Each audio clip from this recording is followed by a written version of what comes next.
একটি কোম্পানিতে ছিল এক পরিশ্রমী পিঁপড়া যে প্রতিদিন সকাল ৯টাতে অফিসে আসতো। কারোর সঙ্গে গল্প না করে চুপচাপ গিয়ে কাজে বসে পড়তো। তার কাজে মান এবং পরিমাণ দুটোই উন্নত ছিল। কোম্পানির উৎপাদন বেড়ে যেত তার কাজের কারণে, আর সেও সুখী আনন্দে কাজ করত।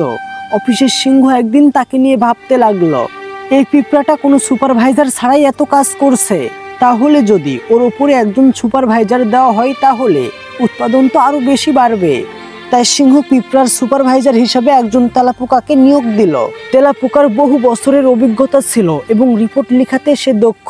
তেলাপোকা অফিসে এসে বলল, এই অফিসে তো কোনো রেজিস্টার খাতাই নেই, একটা অ্যাটেন্ড সিস্টেম জরুরি। কিছুদিনের মধ্যেই সে বুঝলো রিপোর্ট তৈরিতে তার একটি সেক্রেটারির প্রয়োজন। তাই সে বলল, সেক্রেটারির জন্য মাকড়সাকে নিয়োগ দিন। সে ফোন কল মনিটর করবে, নথিপত্র গুছাবে এবং ফাইলগুলো দেখে শুনে রাখবে। এদিকে সিংহ বেশ খুশি। তেলাপোকা প্রতিদিন গ্রাফ রিপোর্ট আর বিশ্লেষণ নিয়ে অফিসে প্রতিদিন আপডেট দিচ্ছে। সিংহ এইসব রিপোর্ট বোর্ড মনিটরকে দেখে বাহবা পাচ্ছে। কিন্তু কিছুদিন পরে তেলাপোকার দরকার হলো কম্পিউটার, প্রিন্টার আর আইডি ডিপার্টমেন্ট। তাই সে মাসিকে আইটি অফিসার হিসেবে নিয়োগ দিল।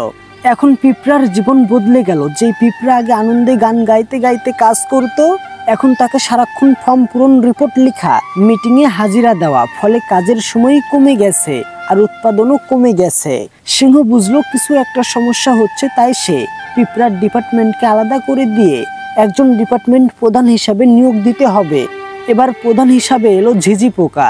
প্রথম দিনেই সে নিজের জন্য বিলাসবহুল চেয়ার, কার্পেট আর সাজানো অফিস নিয়োগ দিল। কিছুদিন পরে সে বলল, আমার একটা ব্যক্তিগত সহকারী এবং কম্পিউটার দরকার, বলেই নিজের আগের অফিসের একজন পুরনো সহকারীকে নিয়োগ দিল।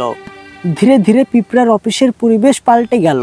যেখানে আগে হাসি আনন্দে কাজ হতো, এখন সেখানে সবাই মুখ গোমরা করে চুপচাপ বসে কাজ করে।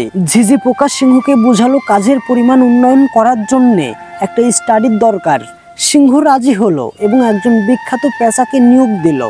অফিসের অবস্থা বিশ্লেষণের পরে পেশা ৩ মাস পরে একটা রিপোর্ট দিল। তার সার সংক্ষেপে ছিল, প্রয়োজনের তুলনায় অফিসে কর্মী বেশি।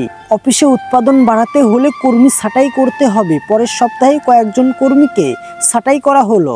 সর্বপ্রথম বাদ পড়ল সেই পিঁপড়া, যে পিঁপড়া এই অফিসের চাবিকাঠি ছিল। পেশার রিপোর্টে লেখা ছিল, কর্মীদেরকে মোটিভেশন করতে হবে। এই কর্মীদের মোটিভেশন কমে গেছে, সে নেতিবাচক আচরণ করছে যা অফিসের পরিবেশ নষ্ট করছে। ঠিক তেমনি আমাদের বাস্তব জীবনে এমনটাই ঘটে চলেছে।